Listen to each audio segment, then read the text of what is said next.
നമസ്കാരം, ഞാൻ Vishnudath. Chemmanur international jewellers Kaumudi ഹെഡ്ലൈൻസിലേക്ക് സ്വാഗതം. Powered by Fortune Industries, presented by Baba easy English in association with high sleep mattresses. അന്വേഷണം തുടരുമ്പോൾ കൊച്ചിയിൽ രണ്ടുപേരുടെ മരണത്തിന് വഴിവെച്ച ബോട്ടപകടത്തിൽ വിദഗ്ധ സംഘത്തിന്റെ കപ്പൽ പരിശോധന. മത്സ്യബന്ധന ബോട്ടിൽ ഇടിച്ച ആംബറേൽ കപ്പലിന്റെ ക്യാപ്റ്റനെയും ജീവനക്കാരെയും പോലീസ് വിശദമായി ചോദ്യം ചെയ്യും. മനഃപൂർവ്വമല്ലാത്ത നരഹത്യയ്ക്ക് ക്യാപ്റ്റനെ അറസ്റ്റ് ചെയ്തേക്കുമെന്നും സൂചന. പനാമ രജിസ്ട്രേഷനുള്ള കപ്പലിൽ പരിശോധനയ്ക്ക് എത്തുന്നത് തുറമുഖ വകുപ്പിലെയും കോസ്റ്റ് ഗാർഡിലെയും ഉദ്യോഗസ്ഥർ ഉൾപ്പെടുന്ന 8-അംഗ സംഘം. കപ്പലിന്റെ രേഖകൾ പോലീസ് ഇന്നലെ പിടിച്ചെടുത്തിരുന്നു. അപകടത്തിനിടയാക്കിയ കപ്പൽ സുരക്ഷാ മാനദണ്ഡങ്ങൾ ലംഘിച്ചതിന് 4 മാസം മുൻപ് അമേരിക്കയിൽ നടപടി നേരിട്ടതായും വിവരം. അതേസമയം കപ്പലടിച്ച ബോട്ട് തകർന്ന് കാണാതായ അസം സ്വദേശി മോത്തിദാസിനായി തിരച്ചിൽ ഇന്നും തുടരും. ഇന്നലെ പുലർച്ചെ പുറംകടലിലുണ്ടായ അപകടത്തിൽ മരണമടഞ്ഞത് ആന്റണി ജോൺ, രാഹുൽ ദാസ് എന്നീ ഇതര സംസ്ഥാന തൊഴിലാളികൾ. മറ്റൊരു ബോട്ട് രക്ഷപ്പെടുത്തിയ 11 തൊഴിലാളികൾ എറണാകുളത്തെ ആശുപത്രികളിൽ. ആശങ്ക വേവുന്ന അടുക്കള. പനിയും പകർച്ചവ്യാധികളും കൊണ്ട് പൊള്ളുന്ന കേരളത്തെ പൊറുതിമുട്ടിച്ച് അവശ്യ സാധന വിലയിൽ ആകാശ കുതിപ്പ്. അരിയിനങ്ങൾക്ക് ഒരാഴ്ചക്കിടെ കിലോയ്ക്ക് 5 രൂപ കൂടിയപ്പോൾ ചെറിയ ഉള്ളി വില സർവകാല റെക്കോർഡുമായി 130 രൂപയിൽ. കൃത്രിമ വിലക്കയറ്റത്തിന് പിന്നിൽ മൊത്ത വിതരണക്കാരും ഇടനിലക്കാരുമെന്ന് വ്യാപാരികൾ.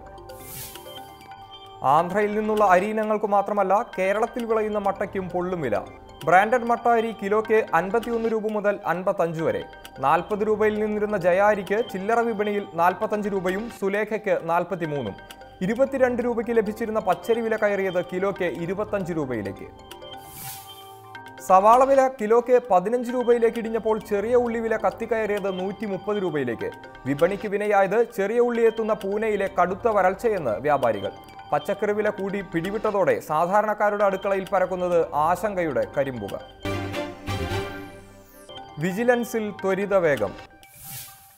പഴയ അഴിമതി കേസുകൾ 6 മാസത്തിനകം പൂർത്തിയാക്കാൻ നിർദ്ദേശവുമായി vigilance director Loknath Behera. FIR register ചെയ്ത് അന്വേഷണം തുടരുന്നവയിൽ 2 വർഷമെത്തിയ 324 കേസുകൾ വേഗത്തിൽ പൂർത്തിയാക്കണം.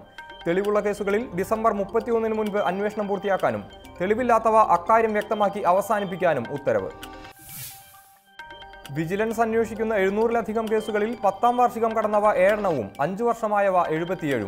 അന്വേഷണത്തിലെ മെല്ലപ്പോക്കിൽ മുന്നിൽ തുടരുന്നത് 68 കേസുകൾ കൈവശമുള്ള കോഴിക്കോട് വിജിലൻസ് യൂണിറ്റ് എന്ന റിപ്പോർട്ട്.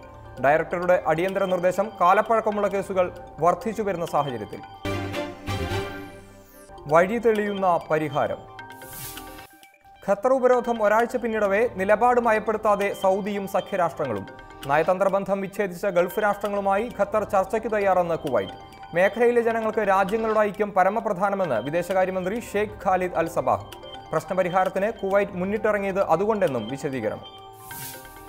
നയതന്ത്ര ചർച്ചകൾ പുരോഗമിക്കെ വിവാഹബന്ധത്തെ തുടർന്ന് അന്യരാജ്യങ്ങളിൽ താമസിക്കുന്ന ഖത്തറികൾക്ക് മാനുഷിക പരിഗണന നൽകുമെന്ന് ഇസ്ലാമിക രാഷ്ട്രങ്ങൾ. പ്രഖ്യാപനം മറ്റു രാജ്യങ്ങളിൽ സ്ഥിരതാമസക്കാരായ ഖത്തറികളുടെ പൗരസ്വാതന്ത്ര്യത്തെ ഉപരോധം ചോദ്യം ചെയ്യുന്നതായുള്ള ആംനസ്റ്റി ഇന്റർനാഷണലിന്റെ വിലയിരുത്തലിനു പിന്നാലെ. അതിനിടെ ഭക്ഷ്യപ്രതിസന്ധി നേരിടുന്ന ഖത്തറിനെ സഹായിക്കാൻ ഒരുക്കവുമായി ഇറാനും തുർക്കിയും. Chemmanur international jewellers Kaumudi headlines സമാപിക്കുന്നു. Powered by Fortune Industries, presented by Baba easy English in association with high sleep mattresses. അടുത്ത ഹെഡ്ലൈൻസ് 1 മണിക്കൂറിന് ശേഷം. നമസ്കാരം.